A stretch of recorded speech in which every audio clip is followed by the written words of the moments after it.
Bien, pues entonces en la última clase lo que voy a hacer es darle un corolario final, una serie de sugerencias, trucos o recetas sobre cómo yo debo diseñar cualquier tipo de estudio y proceder al análisis de datos, ¿no? Es lo que ha consistido ni más ni menos que este curso. Esto es una visión muy somera que condensa las principales cosas que deberían de tener en consideración. ¿De acuerdo?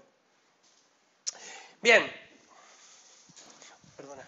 Bien, entonces, cuando yo aborde cualquier tipo de estudio, sea el que sea, una de las primeras cosas que tengo que tener en consideración es siempre el modelo que estoy estudiando. ¿De acuerdo? Que eso es algo que es fundamental que plasme, ¿dónde? En la introducción de cualquier artículo. ¿Okay? En la introducción yo justifico el por qué estoy investigando algún tipo de modelo. Y a partir de ese modelo siempre voy a derivar un propósito, un objetivo, que puedo expresar en forma de hipótesis. ¿De acuerdo? Esa es una de las formas en la que se debe de orientar cualquier tipo de investigación científica y que se debe de plantear en lo que sería la introducción del trabajo. Luego tengo que tener en consideración las poblaciones que voy a estudiar y qué variables voy a medir, a cuantificar. Variables que van a ser tanto dependientes, que son aquellas que tienen vinculadas la hipótesis, como variables independientes, que son aquellas cuyo efecto quiero conocer sobre esa variable respuesta o dependiente. Tercer punto, si hubiera factores, que son variables categóricas, variables predictoras categóricas, tendré que saber cuáles son los importantes y si son fijos o al azar, es decir, si son random o fixed.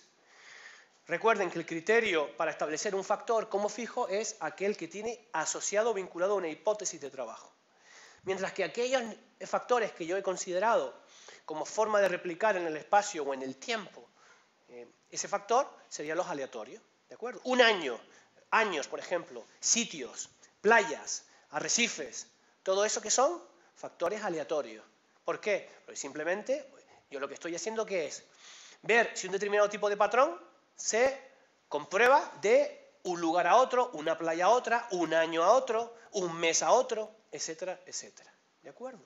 Muchas veces la definición de fijos o al azar o aleatorio no es tan fácil. ¿De acuerdo? O sea, hay veces que hay que estrujarse un poco la cabeza para saber si un factor es fijo o aleatorio. Pero generalmente el criterio que hay que implementar es ese. ¿Vale? Siguiente punto es tener una replicación tanto a nivel muestral, de la unidad muestral, como de la unidad experimental que sea el adecuado. ¿Okay? Y ahí evitar el famoso fenómeno de la pseudo-replicación, que era una carencia de replicación de mi unidad experimental. ¿De acuerdo? Es decir, que si yo quiero ver el efecto de dos dietas A y B sobre el crecimiento de peces, no solamente necesito dos tanques, en uno tengo 30 peces y en otro 30 peces, sino que necesito al menos dos tanques. O al menos, lo ideal sería tener 3 o 4 tanques con sus peces y le aplico la dieta, ¿de acuerdo? Para evitar el fenómeno de la pseudo-replicación. Tendremos siempre que, fundamentalmente en el estudio, los que son estudios de índole experimental, disponer de controles. Hay muchos estudios. ¿Cuál era el segundo tipo de estudios? Tenemos los estudios de índole experimental o manipulativo, los estudios observacionales. Ahí, generalmente, no hay controles, sino muchas veces vamos al medio y empezamos a tomar un montón de variables. ¿De acuerdo?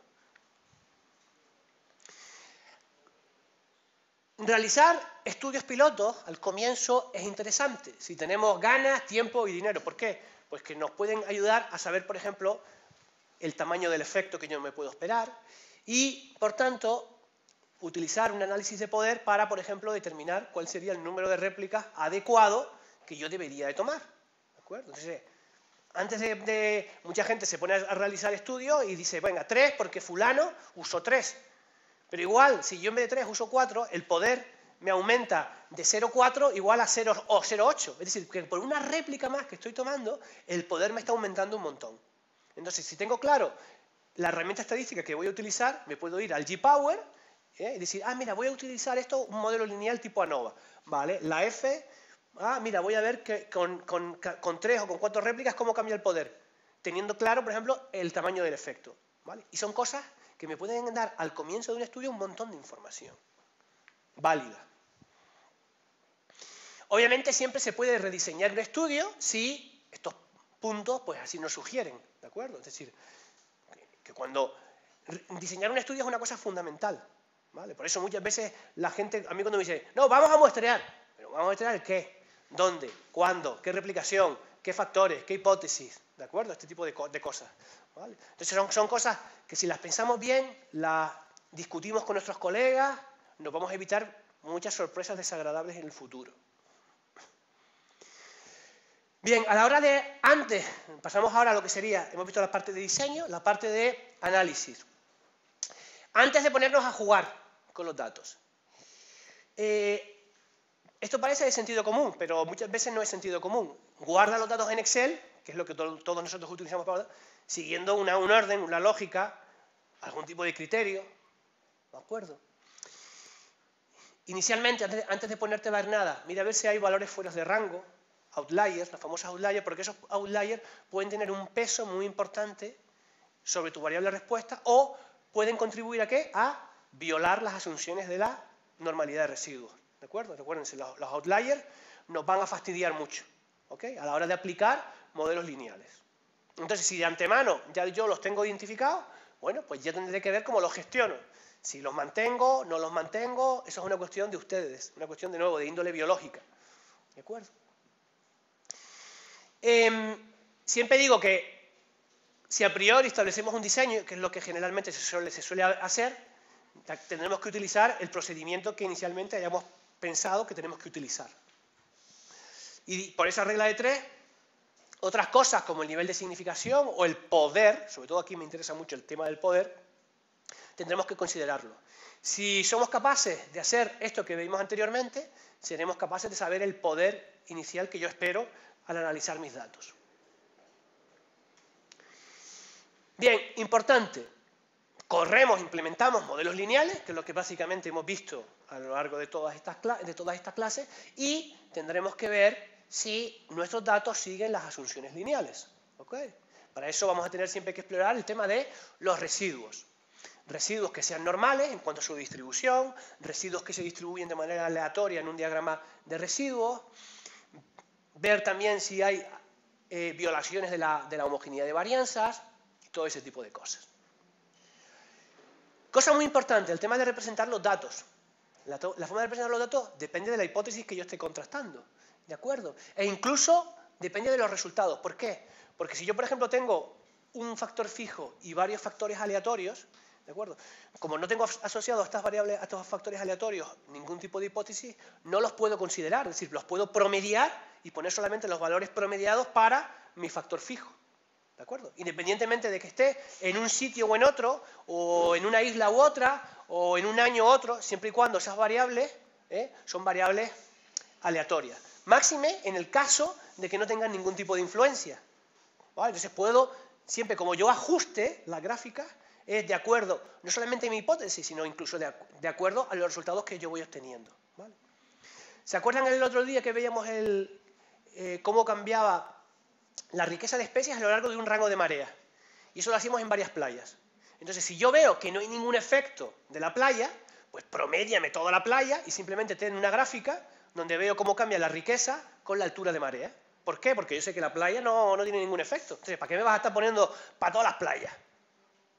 ¿Entiendes? Entonces, según cómo sean nuestros resultados, podemos ir graficando de una manera u otra. No seas rancio, cutre a la hora de graficar, ¿vale? Sobre todo hoy en día, que lo van a ver con Alicia, hay 20.000 formas de hacer gráficos bonitos. Entonces, vendamos bien el producto, vendámonos a nosotros mismos y de cara a los revisores, con gráficos bonitos, que entren por los ojos, ¿de acuerdo? Algunas otras cositas, lean, comparen y si encuentran a lo mejor, cómprenlo. Es decir, no se crean todo, sigan informándose, que yo creo que esto es súper importante, ¿vale?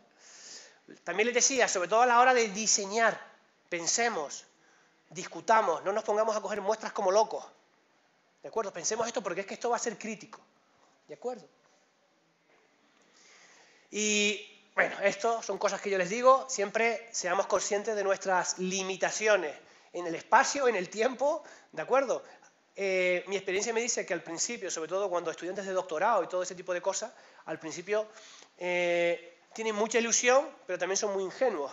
Entonces es muy fácil volverse loco, a coger muestras, a incluir un montón de variables, a querer replicar esto en un tipo de cosas. Entonces, el romanticismo dejémoslo para otro tipo de cosas, ¿ok? Y seamos prácticos a la hora de implementar este... Y lo último que les he machacado, este es un curso de estadística, se supone que yo sé bastante de estadística, y lo único que les he machacado es que por favor no me degraden la biología, que es muy bonita, a cuestiones estadísticas. ¿De acuerdo? Que es otra cosa que he visto mucho con estudiantes, que se ven un poco sobredimensionados con la parte estadística, le dan un montón de valor. No, que lo importante es la biología y por tanto tú cuando tengas que escribir tus resultados tendrás que hacerlo desde el punto de vista biológico. La abundancia de mero fue 3 veces mayor en la reserva marina que fuera de la reserva marina. Y entre paréntesis me colocas el resultado de la estadística. No me digas, el ANOVA de un factor de un valor significativo. ¿Cómo? No entiendo nada. ¿Ven en este ejemplo que es tonto la diferente filosofía? Entonces, lo bonito es la biología, que es muy bonita. No la estadística, la matemática. Entonces, intentemos ponerla siempre en un segundo plano. Es simplemente una herramienta. Lo bonito es la biología y sus gráficas. ¿Ok? Pues más nada, con esto acabamos la parte mía. Voy a parar la grabación.